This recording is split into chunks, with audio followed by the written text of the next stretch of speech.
Hello, and welcome to another episode of AI in the Classroom Daily, a podcast dedicated to helping educators make sense of AI without the hype. I'm Dan Cogan-Drew, co-founder and chief academic officer here at Newsella. And on today's show, I speak with Maggie Roberts, literacy educator, classroom consultant, and author of the forthcoming book, Unboxing the Curriculum. Maggie has done extensive writing on the foundational skills of writing, handwriting, keyboarding, spelling, oral language, executive function, and how teachers can identify and address what's blocking young writers. We discuss her work and get into figuring out where AI fits into that process.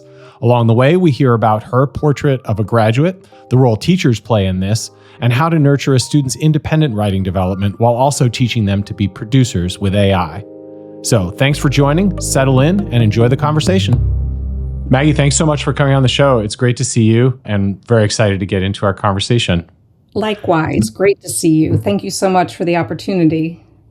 Yeah, I thought we could start by, you could give us a little bit of context of sort of where you're coming from vision-wise, how you see school, the purpose of learning, all the easy questions to start with. Exactly. All the ones we have all the answers for, right? Exactly, yeah. Just give it like your worldview on what you might call a portrait of a graduate or the purpose of school. How do you think about answering that? I think my mind goes to, what do I want kids to leave school being able to do? I want them to be able to think and express themselves. I want them to be able to solve problems and work with others, especially that they may not necessarily agree with. I really would love kids to leave school understanding how their brain works, how they learn best.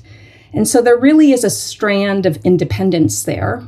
And not in the sense of, hey, kid, you're on your own, go figure it out, but more that kids have an independent sense of, how do I find language to match what I mean? Or how do I ask for help? How do I be a part of this community? How do I revise my thinking? And so I want them to, leave school, yes, knowledgeable, with lots of ideas and knowledge, but I also really want them to leave school with a sense of agency and a sense of how they are going to learn best and express themselves best in the world we live in.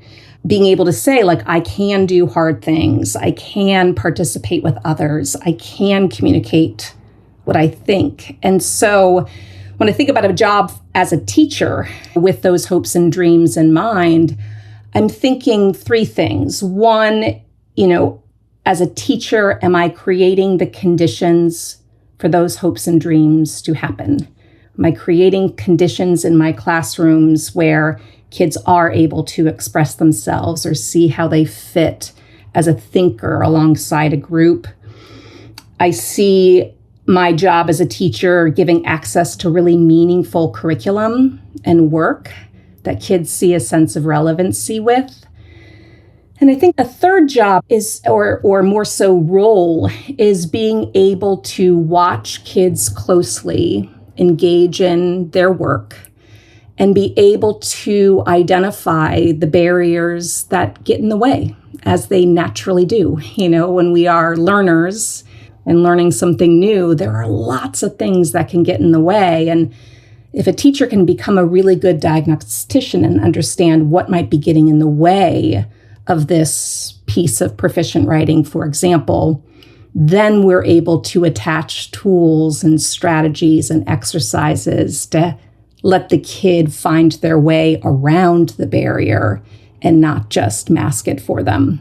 Yeah, so it's interesting what you're describing. I'm hearing as a two-way conversation with the world as a student, where you're coming into your own, learning how to express, but also learning how to grow and reflect, looking inward as well as looking outward. And what you were just putting a fine point on from the teacher's perspective is being a good listener and a good sort of payer of attention to your students. It reminds me of comments I've heard about parenthood, is that your job as a parent is to figure out how to learn from your child is trying to teach you something. Can you learn from them? And there's that diagnostician aspect as being a responsive educator is critical. And so I wonder how, when you reflect on what your view is and your picture of a graduate or the purpose of school, How is that related to your own personal history and your own professional history? How has some of your experience informed that vision? I think it starts at the beginning as a young 22-year-old first-year teacher on the south side of Chicago, where I had, wait for it, 12 eighth graders in a self-contained setting with a mandated 2.5-hour literacy block to be taught in the region that my school was in, Chicago. And my career with such a small number of students and such a large amount of reserved time to explore literacy with them, that experience made me aware very quickly how complicated and complex and nuanced literacy is. From a teacher's aspect, all the components that go into it, from writing and reading for sure, but to language study and grammar work and verbal discussion. And to be able to have such a small caseload of students in the beginning when I was first starting out, I could really see the different kids' trajectory and development across those categories. And since then, I've spent time in other classrooms being the general education teacher, and I always would co-teach with a special education teacher. But then I transitioned to working in classrooms as a guest teacher and consultant across the country. So from the Seattle Public Schools to Riverhead, New York. And that really helped me see patterns emerge between the complexity of literacies, where kids tend to get hung up, where development tends to be, nurtured. And I also noticed across classrooms where there would be almost misunderstandings or misinterpretations of what kids were presenting, right? So on the one hand, the writing could be misunderstood as coming from a writer who might be unmotivated or disengaged, but really it is a writer that is overloaded with transcription skill needs and deficits and are shutting down because the handwriting aspect of writing is really tricky. And so, that really pushed me to study, again, what is underneath when we are looking at fluent reading practices, but especially writing practices. What are the systems underneath that really help the young writer advance forward? And so being side to side with teachers in lots of classrooms set me up to do a lot of rethinking of, at first I thought this about the child and their development as a writer, but really in conversation with teachers and colleagues, we were able to say, there are all these things that are underneath the process of the kids being able to answer the writing prompt of the day or write about their reading. So a question I'm left thinking about, when I look at the last 25 years in education, right, is, especially with writing, what part of the process or the system might need some reinforcement in order to really help this child feel a sense of success and accomplishment with their writing? Yeah, that's so interesting. So you're talking about what I would term like foundational skills. And what strikes me about what you're describing is that you've created for yourself a kind of catalog or a tapestry of similarities and comparisons across classrooms that started with your own, but you've traveled into a lot of classrooms and seen things that have begun to repeat, and you've begun to diagnose what's going on, which is, I think, perhaps below the surface. And given the benefit of that, you're seeing things that teachers working in the same classroom day to day may not see because they're not exposed. By nature, it's a sort of lonely profession. You're only in your own classroom. Maybe you're co-teaching, but it's hard to get perspective.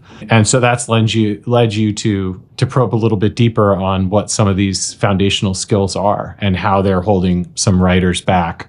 And I love the lens of what you were describing as I always think of as used to think, but now I think. because that sort of evolution in thinking is learning, right? That's how we learn. We absorb new information and make sense of it. Yeah. So I wanted to quote you in some of what you, just to give our audience a sense of what you've been writing in your books. You wrote, "When I engage in handwriting, I am prioritizing learning. When we engage in handwriting, we engage more networks in our brain." And as part of that, and I think you're getting to some of the sort of root cause here, you're arguing for more time to develop handwriting skills in the early grades so that you can have that kind of verbal rehearsal and handwriting automaticity that frees up cognitive bandwidth for composition. And so that leads me to, we're AI in the classroom daily here. And so we're thinking about the relationship, and we've spoken on the podcast some time, and there's a fair amount written about digital writing versus handwriting.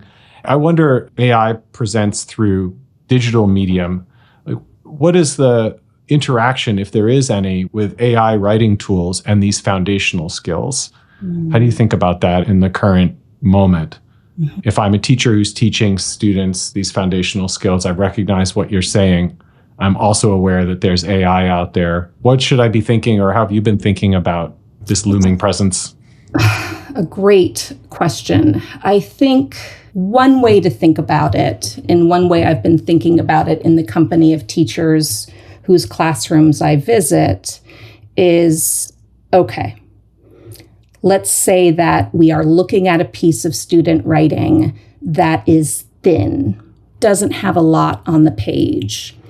And we want to first be curious about what might be getting in the way of producing a lot more kind of voluminous words and phrases and sentences to fill the page. And I think that if I take it in the context of foundational skills, when I say that, I'm thinking about three categories of skills. One are transcription skills, so handwriting, keyboarding, spelling. I'm thinking about oral language. So that's the second category, things like verbal rehearsal or sentence construction. And then the third category, I'm thinking about executive functions. So specifically working memory, cognitive flexibility, and inhibitory control or regulation. And so when we're looking at a piece of writing that might be thin, we can engage in dialogue between myself and the teacher, but even bringing AI into the conversation of, if these are known categories of foundational skills for writing, could we develop some hypotheses and some theories together, the AI tool, the teacher, and myself as a consultant, of what might be getting in the way of this writing being more voluminous? And then that opens up the door to using AI to, again, help either remove some of those barriers, or, like, for example, offering sentence frames to the student for elaboration, or having the child speak and see it transcribed in front of them. It also can help us think about ways in which the kid can maybe rehabilitate that skill. I'm in classrooms from second grade up to 10th grade, typically. And sometimes those foundational skills aren't habitualized and automatized for kids well into their preteen and adolescent years. And so thinking about inviting AI into the teaching plan for a student might involve what are 5 quick ways I could build handwriting fluency with this adolescent so that all the verbal composition I hear them able to do can actually make its way onto the page. And so I think stepping back from that, it's looking at the relationship between teacher, colleague, and coach and AI. And it's also, the more we can be specific about what might be getting in the way for this writer achieving their realm of proficiency, the more we can guide the AI tools to help us enforce that work or rehabilitate that work for the writer. So it sounds like one of the questions is centering the AI and figuring out who that voice is speaking to, whether it's speaking to the adults in the room or adults as a consultant or a sounding board, or whether it's speaking directly to the student. It sounds like there's sort of two cases. One where I might know, this is what Dan is dealing with as a writer. What can you suggest for me, or remind me of a few strategies, or let's brainstorm a few approaches. And then another might be, here's what I know about Dan. Can you help me? I'll say, use the word diagnosis. I guess my question is, like, given the amount of experience and expertise you have in doing that work as a human, how much concern or caution do you have about where are the lines? What would be an example of stepping over the line? Where would you feel uncomfortable if I came to you, or you walked into my classroom and I was using AI, and you, or maybe you've seen this already concretely, and you say, well, wait a second here. Like, what can you think of an example or a hypothetical of what would give you pause? What, at this point, with what we know about AI and what you've seen? One thing that would give me pause is walking into a room with younger writers, writers that are in the beginning of their development, elementary schools, even primary schools, but knowing that some of those foundational skills yet strengthened to the skill level that they need to be strengthened to in order to independently compose. It would make me nervous to be seeing AI generate writing, especially first draft writing for a young writer, because we want to make sure that kids are in the material of their own learning as they're strengthening and developing their skills. And in writing, if that's the subject area that we're thinking about, that work of composing, of taking our ideas from our minds, rehearsing them out loud, getting them on the page in an imperfect way, is being in the material of learning how to write. And so what places that I'll have a pause is when the tool is bypassing that messy composition, brain to voice to print experience that kids need, and they need a lot of it when they are learning how to compose. I think there are lots of other scenarios that don't give me pause, as young writers are developing their skills that they need to develop in order to compose their own writing with independence. But I think that one thing that I find myself talking about with teachers in faculty lounges at lunchtime is making sure that we continue to embrace the mess of learning and the process of learning, and making sure that the tools don't shortcut that, so that we are continuing to foster the independence and the growth and the development of the child. And so, I'm trying to think of, in the writing process, let's just say, for like normalizing what that process might look and sound like, there's a planning stage, a drafting stage, a revision stage, an editing stage, and then publishing, submitting, sort of final steps.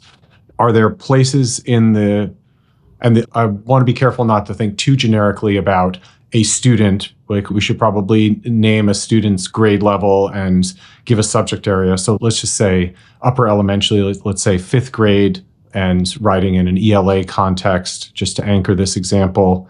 But normalizing that writing process, do you think about which stages and the development you've been talking about, how far along the writer is in the development of their own foundational skills? Where do you draw lines? Like, where would you guide a teacher? I'm a first-year teacher, and I'm excited about AI. I've been using it to build lesson plans. I know there's a lot of products, there's a lot of hype and a lot of talk, and I'm interested in having my kids do something with AI and their writing. Where would you recommend I start or not start? Yeah. I love framing the invitation of AI into a writer's process and ways that we can really set up both the tool for success and the student writer for success. So that 5th grader that we're thinking about, if I think about, what skills are really involved in that planning portion of the writing process, it's a lot of brainstorming. It's a lot of structuring ideas. It's a lot of coming up with plans and revising those plans. And so the foundational skills that really fire up for that work are executive functioning skills. And some students have really proficient functioning skills. And with most students, those skills are developing. And AI can be an incredible tool to assist and AI can be an incredible tool to externalize the executive functions for kids so that they can see what they need to do to plan for a piece of writing. So that might look like using the tool to, of course, come up with a graphic organizer, an outline. It could be a child, that fifth grader, inputs the ideas that they're thinking about, and AI is able to categorize it so it's friendlier to their working memory. But thinking about, what is the skill work really needed for this stage of the writing process? And is there a way that AI can help visualize that, support it, externalize it, especially if you have a hunch that this is a child, right? A lot of kids that I tutor have executive functioning needs. And it is not a symptom of them not having what it takes to do the work. It is teaching them how to use tools to assist in that planning process. So I'm thinking about the contrast, classroom A, classroom B, or tutoring lesson A, tutoring lesson B. A student who, in the one hand, they use AI, and in the other hand, they're not allowed to. It's strictly forbidden. What's the benefit? Let's just take the student who's not using AI at all. What are they missing out on? If anything? And I want to underscore for our audience here, we're not cheerleading AI in these conversations, and want to hold space for strong pushback and concern where AI isn't warranted, where we shouldn't go ever, shouldn't go yet, it's not ready. There's always a trade-off, right? And there's an opportunity cost for, we used to use paper for this, now we use a computer, and we lost something and we gained something. And how does that balance out in your mind? Let's say with executive function student, what's the alternative to using some form of AI?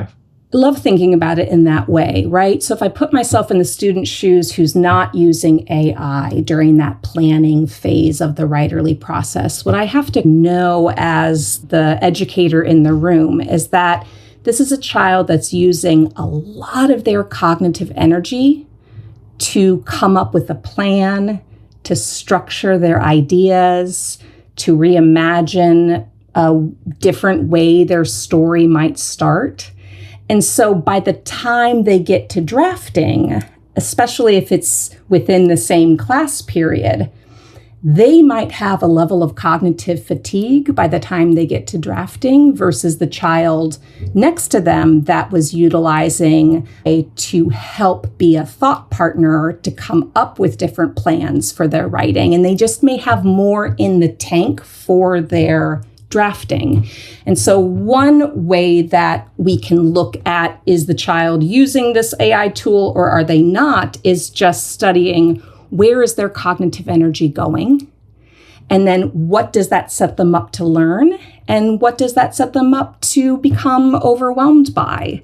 And when we are really in the work of knowing our students well and knowing our writers, we can then play matchmaker well to say, okay, this is a student, this fifth grader, who might, we know that organization and planning is a real struggle for her. And so I want to make sure to reserve some of her cognitive energy to actually get the draft started today. So what I'm going to do is I'm going to utilize AI as a planning tool to help conserve some of that energy versus a teacher who's saying, hey, I know that planning is really difficult for this child, and we've been using some AI tools to help with that, but today is the day I want to release that scaffold and see how it goes. And so again, that intentional, I know my students well, I know this tool well, which is why I love your transparency around how we want to deeply engage with AI as educators so that we can experience it. So I know the AI tool well that I'm using, and then I can make decisions about what is it that I want the student to really work on today, and do they need the AI tool to assist in that work? Yeah. So I'm thinking about taking an oppositional point of view with, let's imagine I graduate high school never having used AI as a component of my writing process. What's the worst consequence of that? What would I be missing out on? Is there a benefit that my AI using peers are getting that I'm not getting? Is first year of college writing going to be more challenging for me because I'm less familiar with AI? Do you have any thoughts? I do. And I'm looking at the book right now on my bookshelf, and I am channeling Douglas Rushkoff, who is a media and technological theorist. And the book that I'm looking at was just reissued for this day and age, but it's called Program or Be Programmed. And the thesis, right, is that with any new technological invention, we have a decision point that we can either become producers with that technology, or we can become programmed by that technology.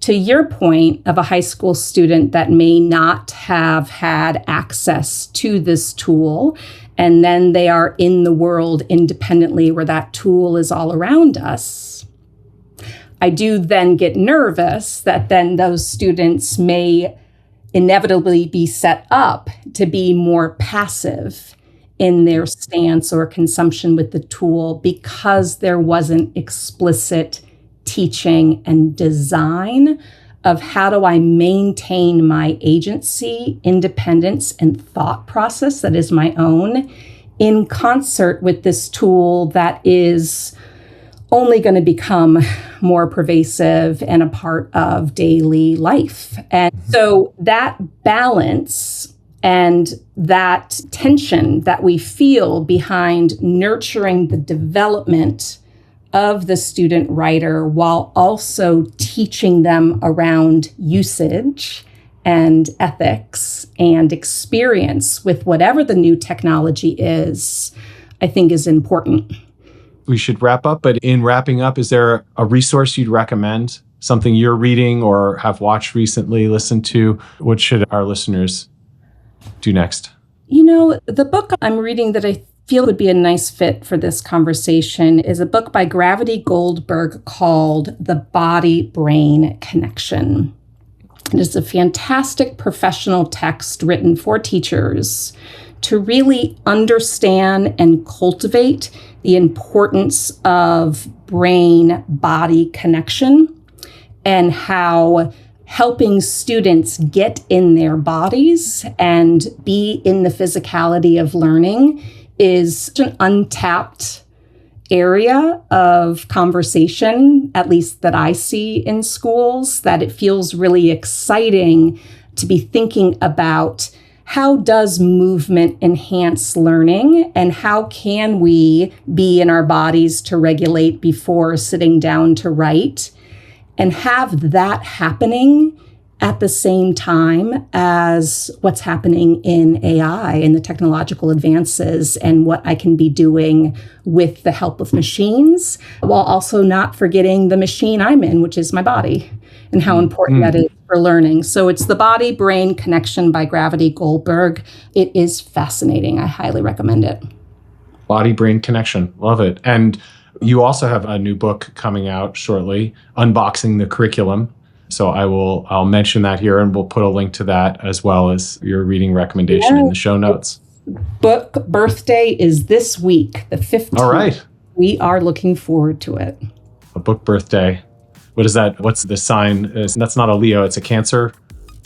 Yes. I've never. Books have signs, I guess. Books absolutely have signs, and that's what I'm going to be obsessed thinking about the rest of the day. I appreciate that. And there you go. All right. We appreciate you coming on the show, Maggie. Thanks so much. Great to see you. Thanks so much, Dan. Great to see you.